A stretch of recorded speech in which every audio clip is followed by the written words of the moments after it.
আজকে আমি নতুন একটা রেসিপি নিয়ে চলে আসছি। এখানে হচ্ছে 6-7টা কাঁচামরিচ, আদা রসুন পেস্ট, আর সরিষা পেস্ট, সরিষা বাটা আর শুকনো মরিচ, এগুলো বেটে নিয়ে তারপর আমি ধনিয়ার গুঁড়া, মরিচের গুঁড়া, হলুদ, লবণ এগুলো দিয়ে আবার পেস্ট করে নেব, বেটে নিব। তো বেটে তারপরে যে কিছু মাছ নিলাম, আমাদের দেশে বলে এটারে সুরমা মাছ, তো এটারে মেখে নিব। মেখে টেখে কতক্ষণ রেখে দিতে হয়, তো আমিও রেখে দিয়েছিলাম জাস্ট 10 মিনিটের মতো, বেশি রাখিনি।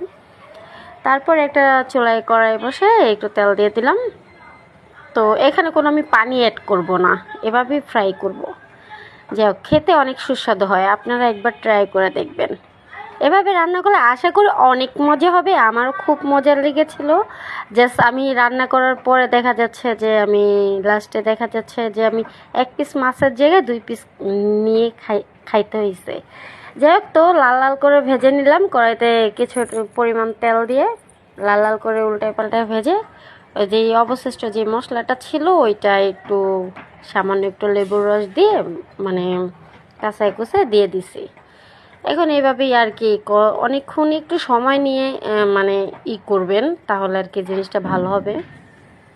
যেই তো আমি অনেক সময় নিয়ে ওই যে বারবার কমাইতেছিলাম চুলা, যাতে একটু সময় নিয়ে করলে মশলাটা ভিতরে ঢুকে। তো কমায় টমায় তারপর ওই যে দেখেন অনেক সুন্দর করে ফ্রাই করছি।